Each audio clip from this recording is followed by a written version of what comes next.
Paano mga bay? Magandang tanghali sa inyo. Ngayon mga bay, nagbabalik ulit tayo. Ngayon mga bay, nandito tayo sa kasi sa St. Croix. Lumabas kami ni Donnie dati, ngayon nandito ulit kami. So chance ko ngayon na lumabas ulit. Nakipagpalit pa ako ng schedule kasi mag-i-snorkel tayo mga bay, mag-swimming tayo. So paano mga bay? Magbibihis muna ako.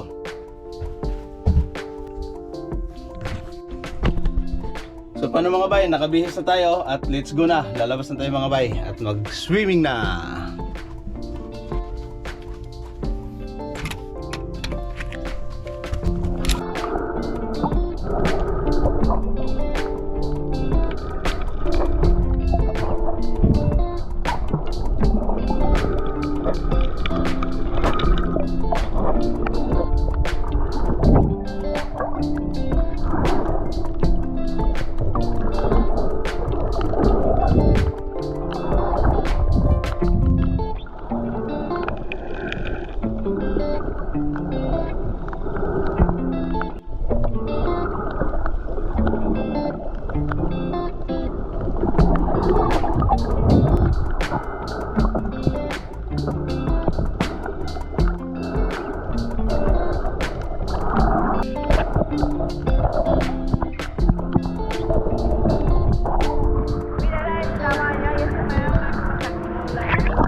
Si turtle mga bay, pero sa Pilipino yan tawag pawikan eh. So kumakain siya sa ilalim.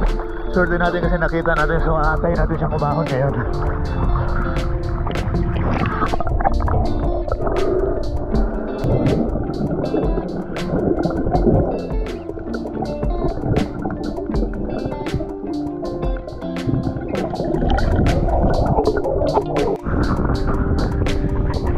So mga bay, hindi lang isang pawikan, marami pang mga sea turtle mga bay. Tingnan natin.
So ayun mga bay, may nakita ko dalawang pusit. Tingnan nyo.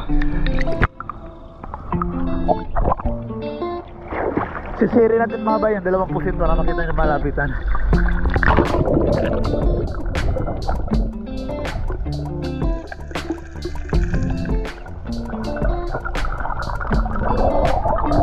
Yan yung mga pusit mga bay pag buhay at saka lumalangoy sa dagat. Yan yung hitsura nila. Patras yung langoy nila.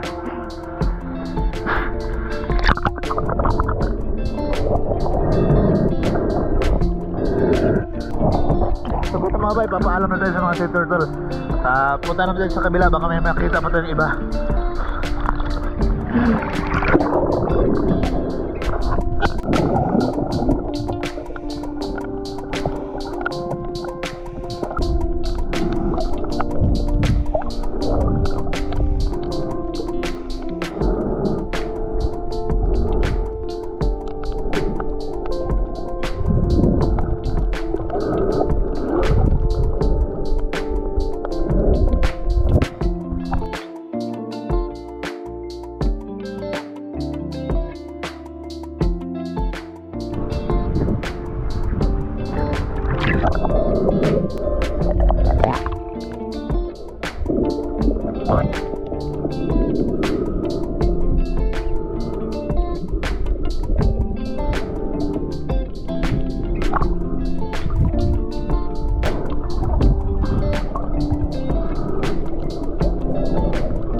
Yun mga bay, tapos na tayo mag-snorkel, nakapag-visit tayo, pack up na.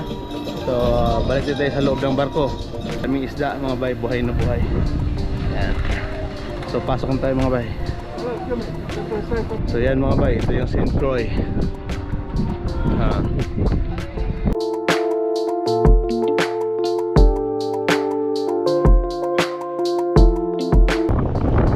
Laking barko mga bay, di ba? Ano lang yan, hindi pa yan yung pinakamalaki. Yan pinagtrabaho natin mga bay adventure, malaki na yan. Pero hindi pa yan yung pinakamalaking barko talaga. Kasi yung lilipatan ko by January, yun yung Icon of the Seas. Yun yung pinakamalaking barko in the world ata, sabi nila. Yeah, pinamalaking barko sa buong mundo. Yun yung lilipatan natin, yung Icon of the Seas. So doon tayo magtatrabaho. So yan mga bay, nandito na ako malapit sa barko. So malapit na ako sa gangway. Mga bay, hanggang dito na lang